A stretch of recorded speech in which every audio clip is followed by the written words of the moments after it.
and Facebook.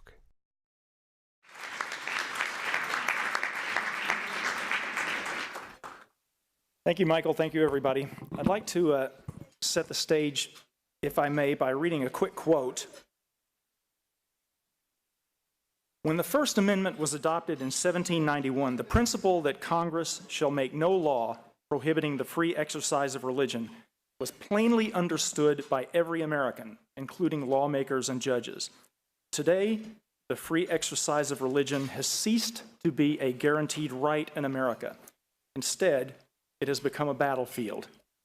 That quote is from David Horowitz's new book, Dark Agenda, The War to Destroy Christian America, which explains very succinctly and very compellingly how and why progressives are waging war against religious liberty in this country and in particular against Christianity.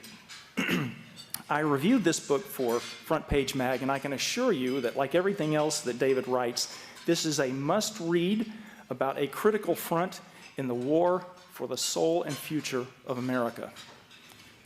You already know David Horowitz as the author of too many books to mention, or to name, but I will mention some: Radical Sun, Unholy Alliance, Left Illusions, Party of Defeat, Take No Prisoners, Big Agenda, which was about President Trump's plan to save America, and many others, all of which are essential reading for understanding the radical left and for combating it. And Dark Agenda is no less important in addition to his works. I often refer to David as the left's most hated and feared apostate. Hated and feared because, having been a radical son himself, he knows the left better than they know themselves, and that makes him invaluable to our side and an existential threat to theirs. The founder of the Freedom Center, a tireless patriot, and an intellectual weapon of mass destruction. Ladies and gentlemen, please welcome David Horowitz.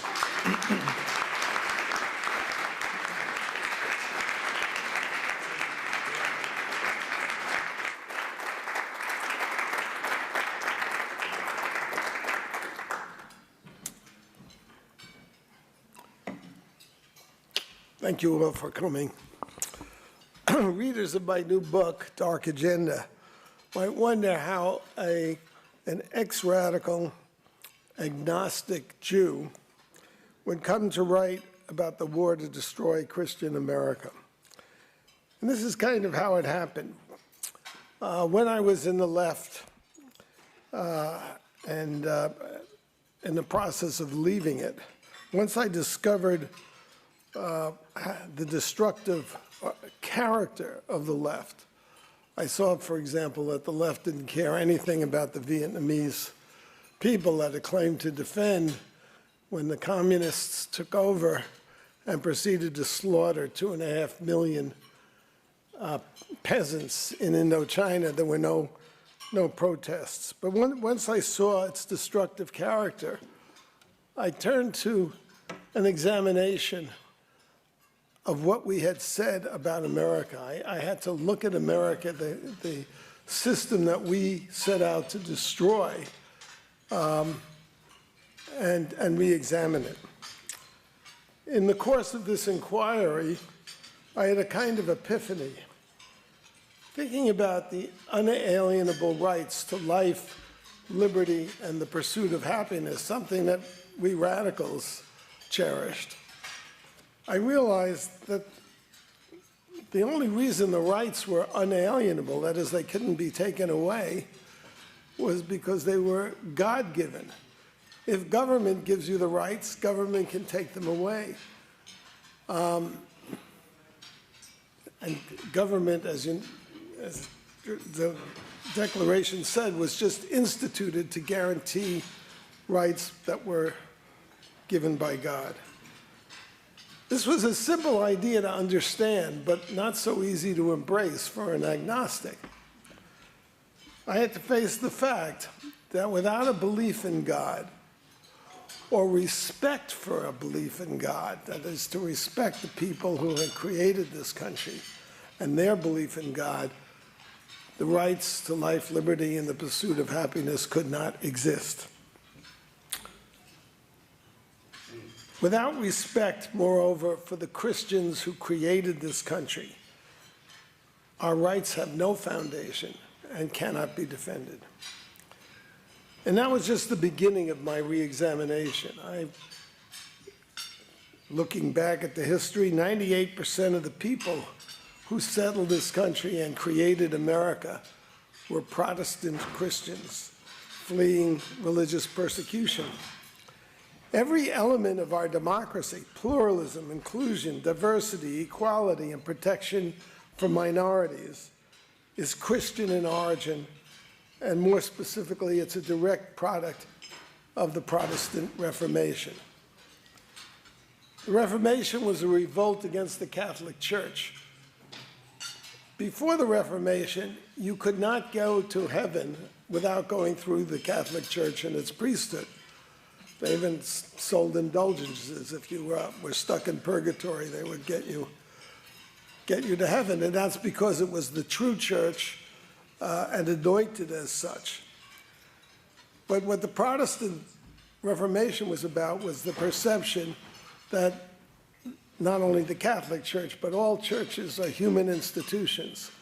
It's like the inverse of what my late friend Christopher Hitchens said. He said, religion poisons everything. Actually, it's human beings that poison religion. The Protestant reformers advanced two fundamental ideas. The first was the salvation by faith. And what that meant is that we are so flawed and as human beings and prone to evil that none of us deserves salvation, and you can only be saved by a divine grace. This is the idea behind our fundamental, when they used to teach civics in school, what you would learn, that system of checks and balances.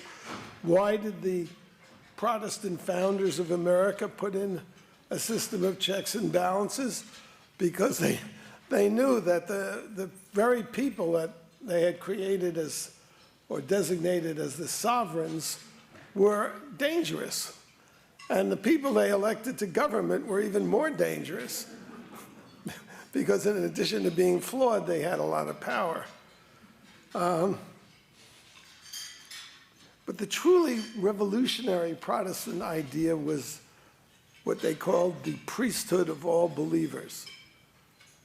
And the idea there is that every individual confronts their Creator one-on-one without an intermediary like the Catholic Church or the priesthood or ministers for that matter, or any of the Protestant churches. This is where we get the idea that all human beings are created equal, because they're equal in the eyes of their Creator. And they have to be treated equally by government, which exists to serve them. This idea, this Protestant idea, the priesthood of all believers,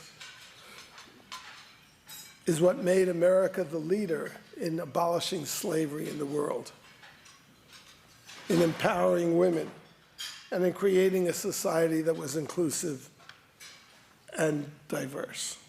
In the Protestant view, no church was raised above others. No pope or priest or minister had the authority even to define what it meant to be a Christian.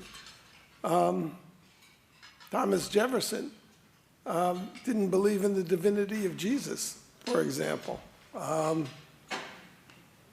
So this marvelous system that we have, which is about equality and inclusion and tolerance, comes right out of the Protestant Reformation, and there's no other group that could have created America, certainly like Christopher and his atheist friends.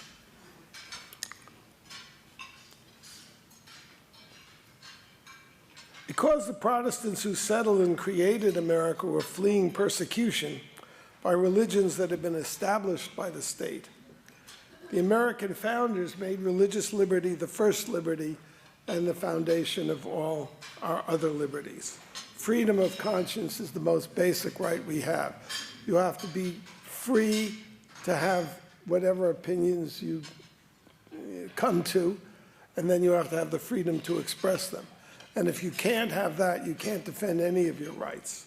It's the very basis of our democracy. The title of my book is Dark Agenda, the Left's War to Destroy Christian America. In the last 60 years, the anti-religious, anti-American left has conducted a relentless assault on believers and their beliefs, suppressing religious liberty, stripping the public square of religious expression and memory, and in the process removing the underpinnings of our democratic order. What inspired me to write this book was the realization that the left's hatred for Christianity is also its hatred for America itself. In 2008, they opened a visitor center adjacent to the United States Capitol and spent $621 million constructing it. And it's like a museum of our system. You know, the Constitution is there and other artifacts and documents. When it was opened, however, all references to God and the religious faith of the founders had been systematically edited out of its photos and historical displays.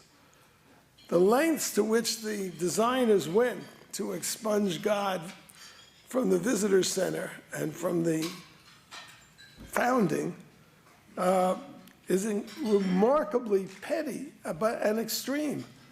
They have an image of the Constitution, and there are the signers.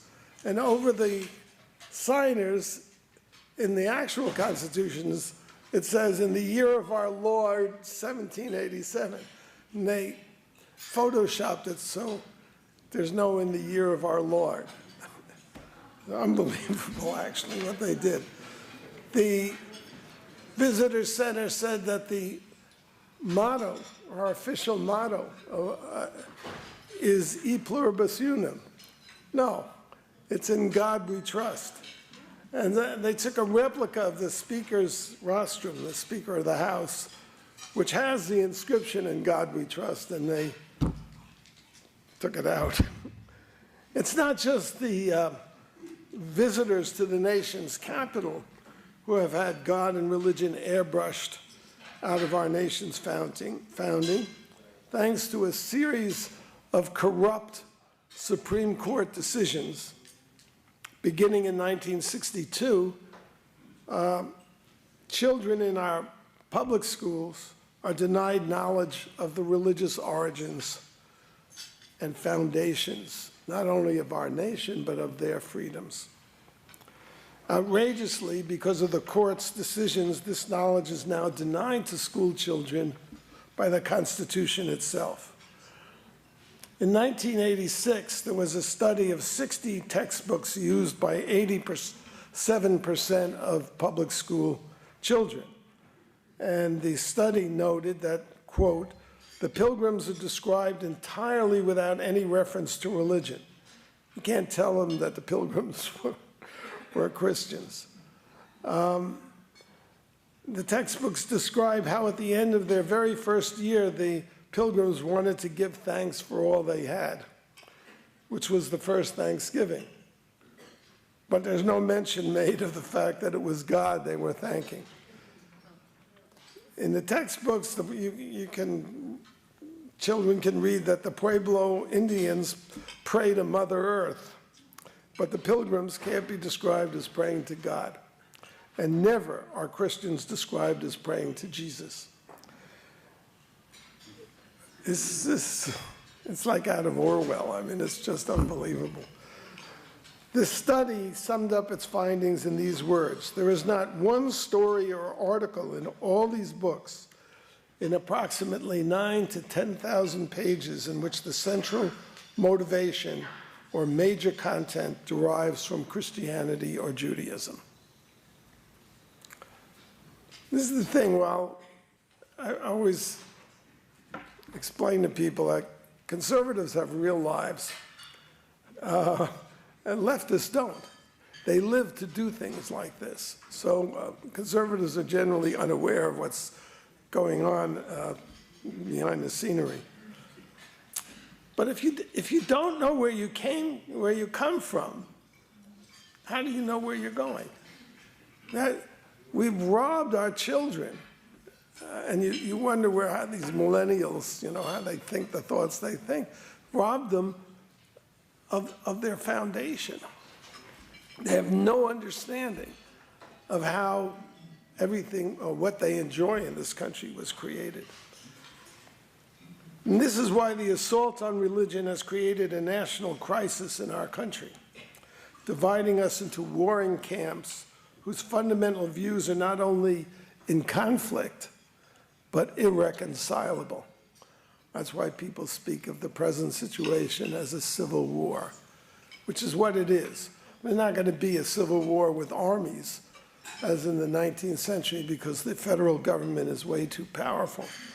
The war is over who controls the executive branch. The first Supreme Court decision to banish religion from the schools and eventually the public square occurred in 1962 and is known as Engel versus Vitale. Engel was a founding member of the New York chapter of the ACLU, which is a radical organization hostile to America and its religious foundations. The ACLU suit objected to a 23-word prayer that the New York Board of Regents had required students to say every day. This is how the prayer goes. Almighty God, we acknowledge our dependence upon thee, and we beg thy blessings upon us, our parents, our teachers, and our country. Amen. For 170 years, there have been prayer in the schools, regular features of the school day, without a single constitutional challenge.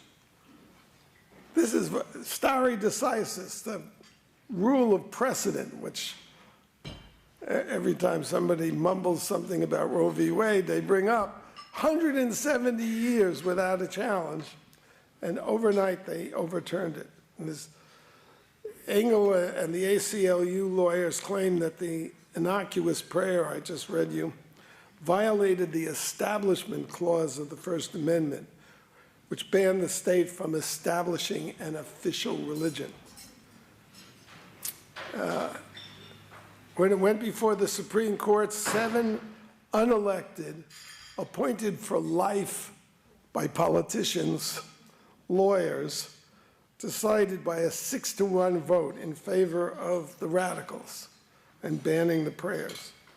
In his lone dissent, Justice Potter Stewart pointed out the hypocrisy of his colleagues, because the Supreme Court begins with this invocation, God save the United States and this honorable court.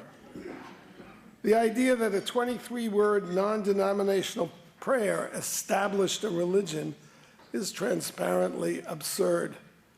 But 6 unelected justices decided it wasn't.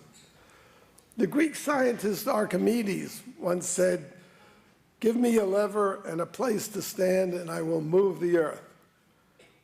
In the Supreme Court, a radical minority had found a lever that would circumvent the democratic process and allow them to change the world.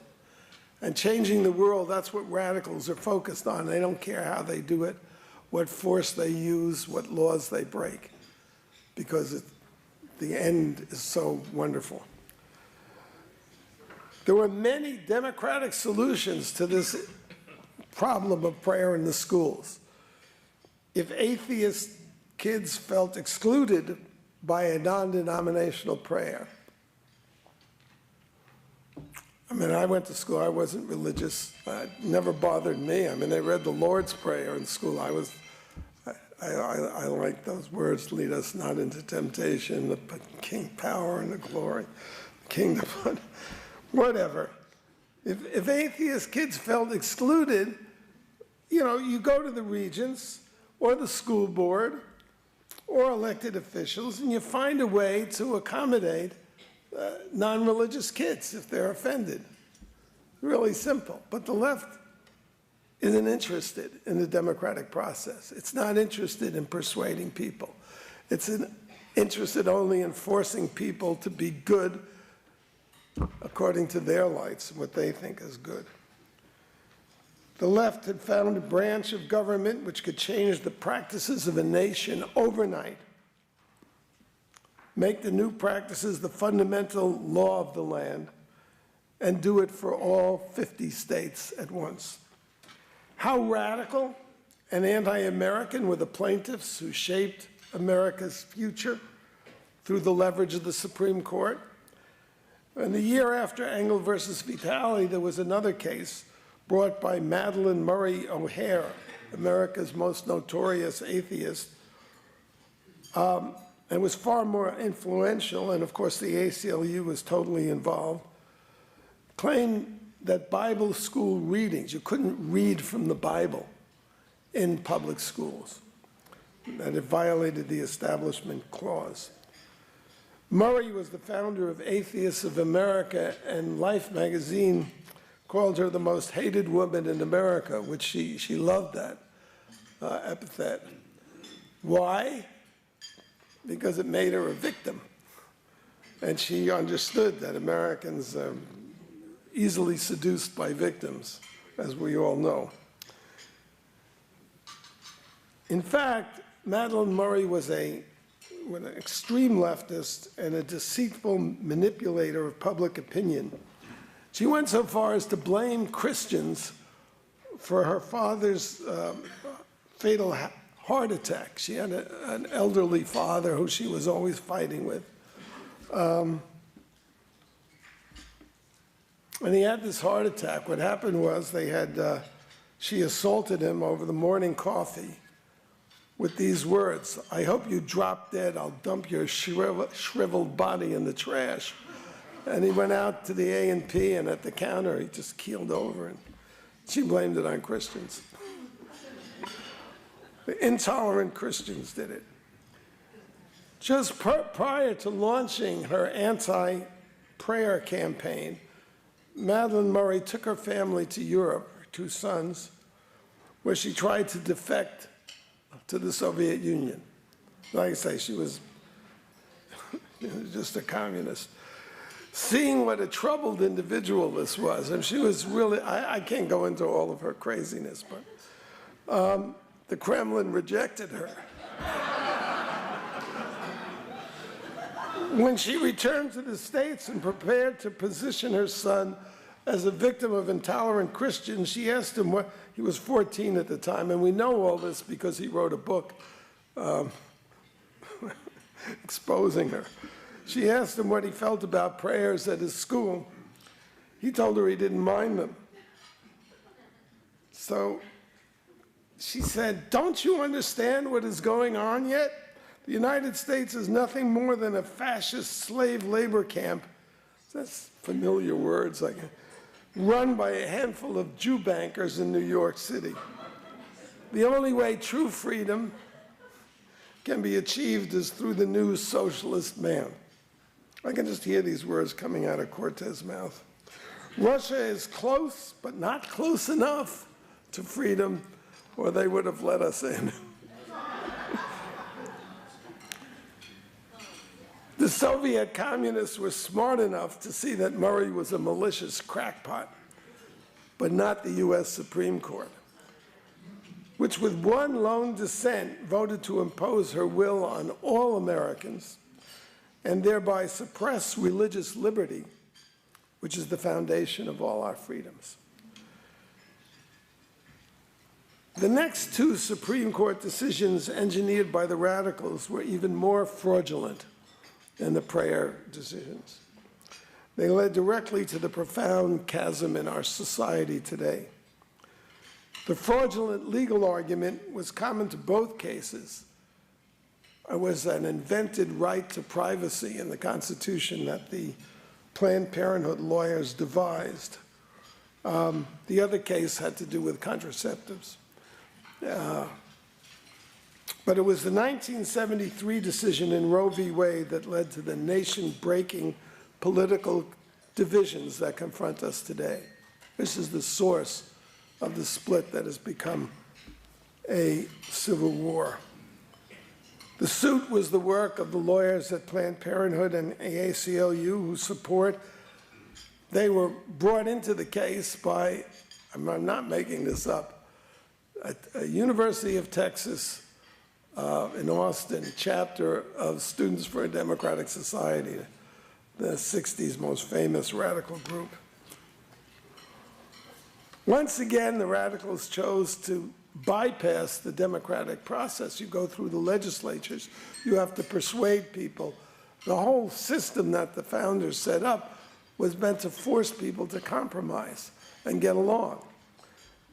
They circumvented that entirely so they could invoke the tyranny of 9 unelected, life-appointed by politicians, lawyers, who voted the right to kill children in the womb, the fundamental law of the land. The legal basis for Roe was this imaginary constitutional right to privacy, which Planned Parenthood lawyers had invented to justify their radical agendas. Even if the Constitution, and I'll tell you what the radical agenda was. Margaret Sanger, a lunatic leftist, believed that people should be bred like animals.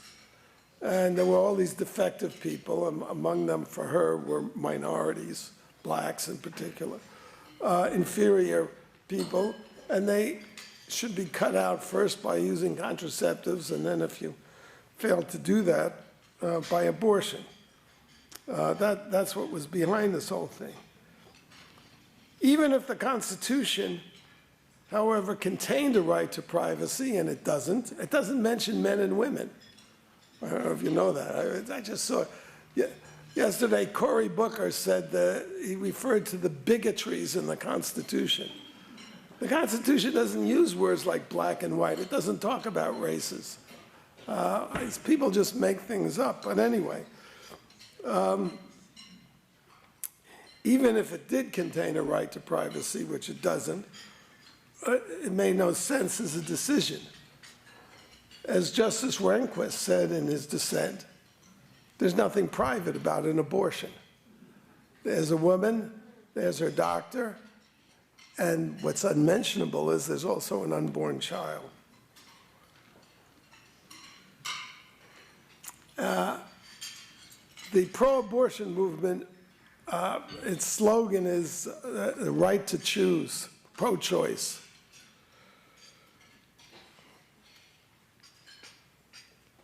But restrictions on abortions are not restrictions on a woman's right to choose as such.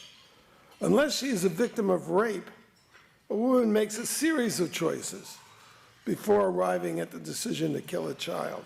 First to have sex, then with whom to have sex, then whether to have unprotected sex or not, or if there's an accident, to use the morning after pill. Those are all choices that are made before the woman comes to the final choice, which is whether to, even if you don't want the baby or don't feel that you can take care of it, find it a loving mother who will take care of it or kill it. Roe v. Wade represented a fundamental break from the existing fabric of American life. It was imposed overnight in every community in America, and without the consent of the inhabitants of those communities, the most anti-democratic thing you can possibly imagine. Actually, there's a liberal just wrote a book about the Supreme Court, calling it the most dangerous institution, which it is. That's my view of it. I mean, it just hangs on some president gets to appoint these lawyers. And it was imposed, of course, the decision is then imposed on the people who are supposed to be sovereign. But they're not sovereign when, whatever it is, 7 or 9 unelected lawyers make the decision. This fraudulent, tyrannical Supreme Court decision split the nation in two. Its assault on traditional communities led directly to the creation of the religious right. Until Roe v. Wade, evangelicals in particular were very skeptical about being involved in politics. Their focus was on the next world rather than this one. And, you know, I think any sane human being looks at politics and says, yeah, I don't want to be involved. But they were thrust into politics out of, you know, sheer concern for their self-defense. All the major political institutions of the religious right, the moral majority, focus on the family, American Family Association, they were created within 2 or 3 years of the Roe v. Wade decision.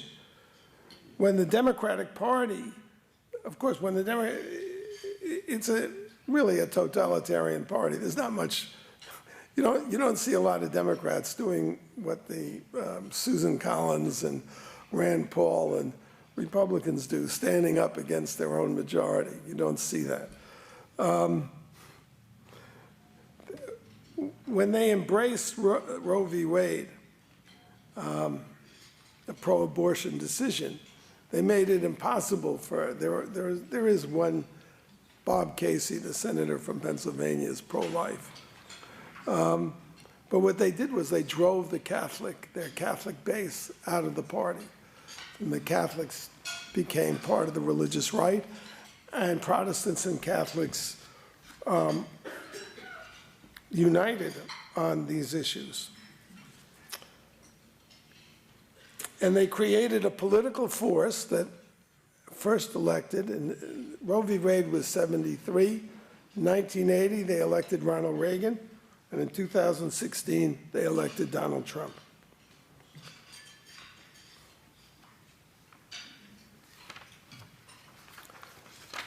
The venom of liberals towards religious people is the product of a derangement parallel to their hatred both of Ronald Reagan and Donald Trump. It is manifest in the attacks on religion by the new atheist movement, whose spokesman, of course, the most entertaining one was Christopher Hitchens, but its chief spokesman was Richard Dawkins, the scientist. This is what Dawkins has written in contempt of religious people. Quote, religious ideas are irrational. Religious ideas are dumb and dumber, super dumb. This is the same wackiness that we see in the claims that President Trump is a white supremacist, a Russian agent, and unfit for office. Yet every creator of the scientific revolution, Pascal, Galileo, Newton, Copernicus, even Darwin, believed in a divinity and was inspired by this belief. Dumb, really? Why is the left at war with religious Christians? For the same reason leftists are at war with America. The democracy Christians created on the basis of Christian ideas. Christians believe in the uniqueness and sanctity of the individual soul. They believe in free will, and they believe in original sin, in the flawed nature of human beings. It's our flawed nature that makes the utopias of the left, communism, socialism, social justice, impossible to achieve and monstrous to pursue. Free will means that individuals are accountable for their actions, not races and genders, as the social redeemers claim. Leftists, so-called liberals, progressives, communists, social justice zealots, they're all the same. All are reactionary adherents of the 4th century heresy named after its author, Pelagius, who was a Christian monk. The Pelagian heresy is the most destructive ideology in all of human history. Pelagius believed that people are born good and that the sins they commit are against their true nature. Therefore, he believed that if people would only resist temptation and be good Christians, be true to their nature, they could create heaven on earth and do it without a divine intervention or grace. Progressives are the modern followers of Pelagius. Progressives believe that people are born good and society makes them bad. Well, who makes society? They believe that if people will just choose to be politically correct, true to their nature, or if the state can coerce them into being politically correct, we can achieve a world of perfect equality, justice, and peace. These are the same seductive lies that led to the murder of more than 100 million people in the last 100 years. They were killed because they stood in the way of totalitarian perfection and were therefore condemned as politically incorrect. Pelagius' antagonist was St. Augustine, who was in a way the godfather of modern conservatism. Augustine argued that sin is integral to human nature, that we all share in Adam's original sin, wanting to know evil as well as good, eating of the tree of the knowledge of good and evil, and aspiring to be godlike and to create new worlds. You remember the serpent in the garden tempts Adam and Eve, saying, if you eat of that tree, you shall be as God. And that's every leftist fantasy. They're going to recreate the world. What is the Green New Deal? Well, it's overnight. We'll just plan it out. We'll print money. We'll force people to give up their cars. They don't say it. They'll force them. But you think you can get people to give up 300 million gasoline engine cars without creating a police state? I don't think so. This is why human beings corrupt movements for social change. This Cortez woman she's violated the election laws, she's violated the House rules, and God knows what else. This is why human beings corrupt movements for social change and corrupt government as surely as they also corrupt society. Because it is human nature to corrupt. It is human corruption that dooms all utopian schemes that aim to repair and redeem the world. A feat that only a divinity could accomplish. Of course, for the Jews, who are not really God-fearing, they're more Democratic Party-fearing. They have the phrase is tikkun olam, we're going to repair the world. Lots of luck. The problem is, not only can't you repair it, but in the course of trying to repair it in a cosmic way, you cause unimaginable human misery. The battle we face today is one episode in a war as old as creation itself. It is a war that arises out of the human spirit, which is born to evil, but which is also capable of great beauty and great good. Our battle is for our lives and the lives of our children, and for this great country, which is unique among the nations and well worth saving. Thank you.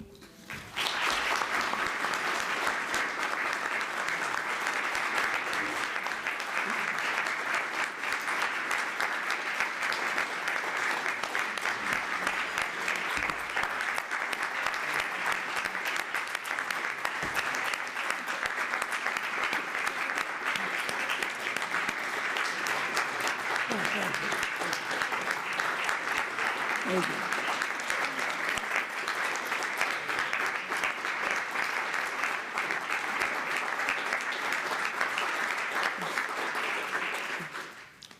Okay, we're going to start with questions. Carl gets the first question. Thank you, David. You mentioned Judaism, and you mentioned the Democrats kicking the Catholics out of the party. Do you think that the recent failure of the Democrats in Congress to be able to rebuke anti-Semitism specifically will drive many Jews out of the Democratic Party? I hope so, but I'm not holding my breath. Could you comment on this whole Well,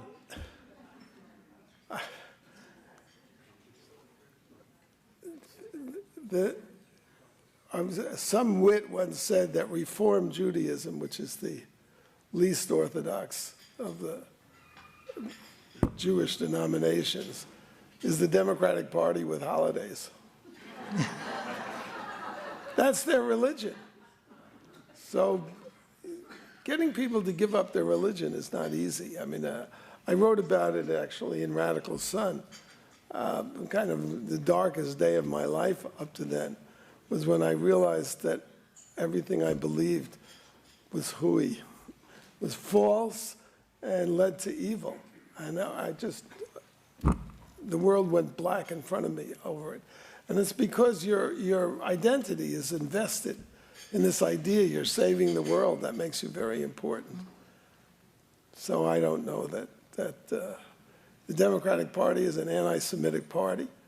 It's embraced the terrorist caucus. Ilhan Omar is doing fundraisers for Hamas organizations, for terrorist organizations like CARE. I forget the name of the other one she did it for. Tlaib. These people are our enemies. And they're obviously very powerful. I mean, Nancy Pelosi, who is a despicable human being, but a very smart political leader, is impotent, and she can't control them. And I think a reason is that the incredibly corrupt and racist Black Caucus is behind this group. Of course, I will get into a lot of trouble for saying this, but that's been the story of my life. And Democrats can't win anything without the black vote. So I don't see a lot of change there. I'm amazed. I mean, I mentioned Cory Booker, who's an idiot, and that stupid statement about bigotries in the Constitution. But I mean, I could go on and on about Booker. But it's true of all the leading Democratic candidates. I'm, appalled that anybody could take these people seriously, whether it's Kamala Harris or any of the, or Pocahontas. They lie all the time and transparently and without any regard for the fact that there's all this television tape which shows that they're lying. So anyway, I'm not an optimist. Thanks. I'm hoping enough people, independence is different. When you mention the Jews, like I say, it's their religion. Deracinated Jews are leftists, deracinated from their religious roots. Hi, David. It's fairly well known, at least among conservatives, that the KKK recruiter and Grand Wizard Robert Byrd and Al Gore's father, whatever, filibustered and tried, the civil rights bills, and that Eisenhower started them. And we know that it was British and American Christians that basically led the anti-slavery movement, or started the anti-slavery movement. Were there any prominent Democrats in history that are associated with, that we would know that are associated with the civil rights or anti-slavery movement? Well, I think the civil rights movement's Democratic Party was involved in. Martin Luther King was rather conservative, but the people Right. around I mean, him. it's up to it's unknown whether he was a Republican or a Democrat. I think the left has contributed to the civil rights movement, and it was fine until it was taken over by two racists, Jesse Jackson and Al Sharpton. Right. But I was really talking about the beginnings of the slavery movement, that the Christians are not given the credit for starting it.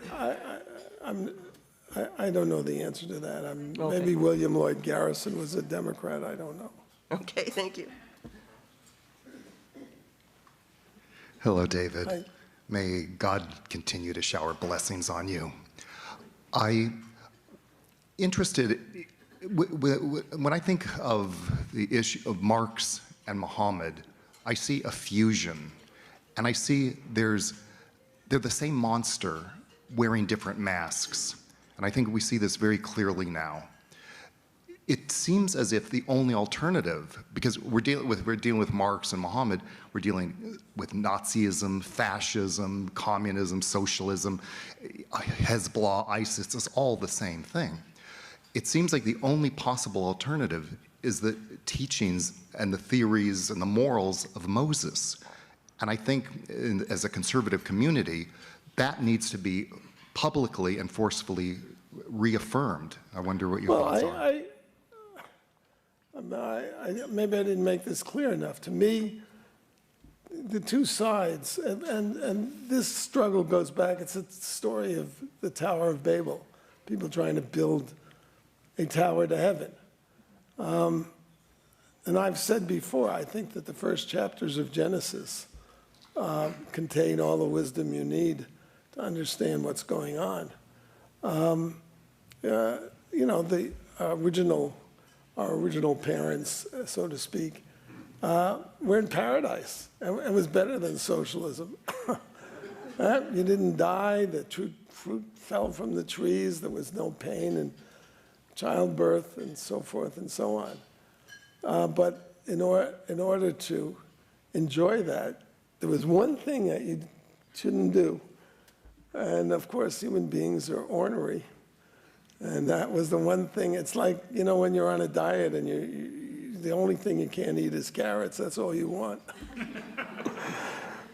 So it's the perversity of human nature. And people who invent this thing called society as though it's not a reflection of the people that create it, that's the external devil, as it were. They're very dangerous people because they think that they can be like God, act like gods. And what's more dangerous than that?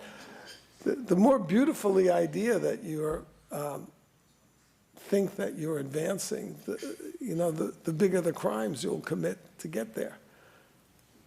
So, and on the other side are people who understand it's hard. You know, the world, there's a lot of cruelty in this world, and it's going to be there forever. And you try, I mean, you know, like Voltaire said, you tend your own garden. You try to affect the people who are close to you. You try one-on-one to help people, but you can't change it cosmically. You can't. It's like with the environmentalists. I mean, you can't control floods. Can't control there's a fire in wherever it was, Paradise, California. Nothing you can do about that. But we're in control of the climate of the whole planet. I mean, come on. Okay, we've got time for one last question. I just have three questions for you. You mentioned they're all pretty short answers though. You mentioned leftists, and up until about 2 weeks ago, I used to think leftists and liberals were the same thing. I listened to a 5-minute video on the Prager University And by site, Dennis, he was saying it leftists yesterday. and liberals are not the same thing at all. If you could speak to that a little bit. And then my second question is you mentioned. Well, hang on. Let me finish. The agnostic part, you mentioned you're agnostic. I can see you have a lot of knowledge of Christianity. It sounds like, I'm wondering if you're still an agnostic or if you're, Orthodox Jew or if you're a Christian. And then my third question is the Federal Reserve, and the families like Rothschilds, Goldman Sachs family, JP Morgan Chase, what percentage of the money that we see that the left has, which is massive, do you think comes from the Federal Reserve in these families? I can't answer the last question. I forgot the first question already. The first question is the leftists and liberals. And Yeah. look, can you explain the difference a little bit? If not, the I only can't. liberals in America today, aside from Alan Dershowitz, are conservatives. Yeah. There are no liberals. What liberals? Leftists Oh, Joe Lieberman is another Leftists liberal. are into identity politics, so they're racist. Liberals are not. Leftists are into Identity They want a politics. global world, whereas the liberals want nations. The liberals are very much. It goes on and on. Look, identity politics is racism. And liberals aren't racist, but Of course leftists they are. Everybody who calls himself a liberal today, with certain exceptions, I'm sure that Alan and Joe Lieberman are not, are racists.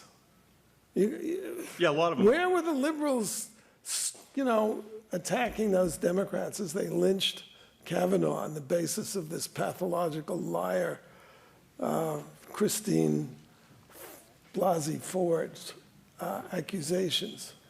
Where was a Republican who stood up and said, we shouldn't even be talking about something that happened 30 years ago between two high school kids at a party with alcohol?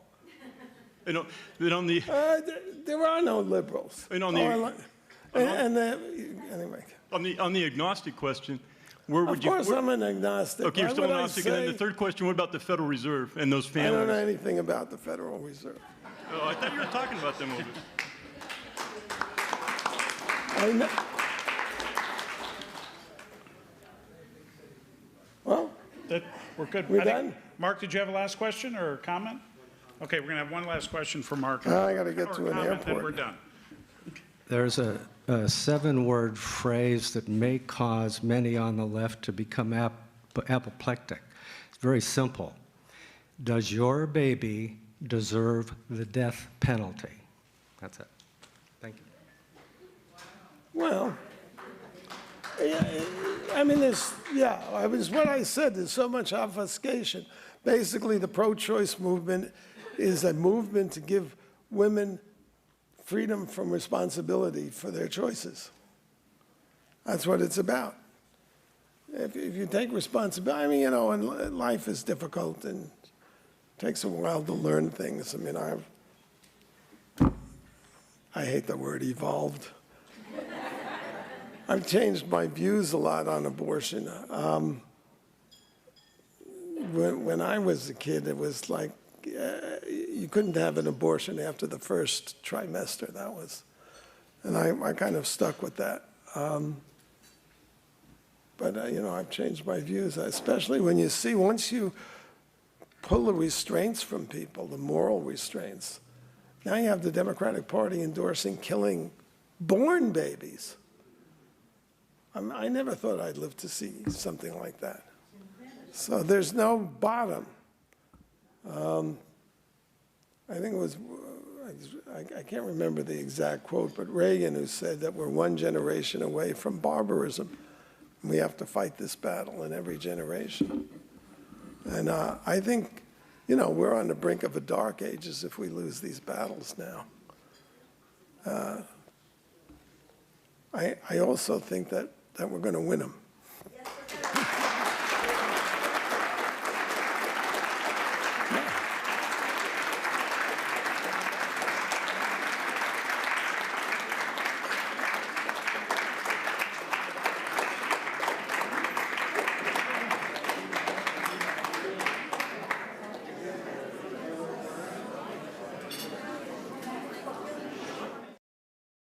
And now on Book TV, we want to show you a portion of a recent conversation on our weekly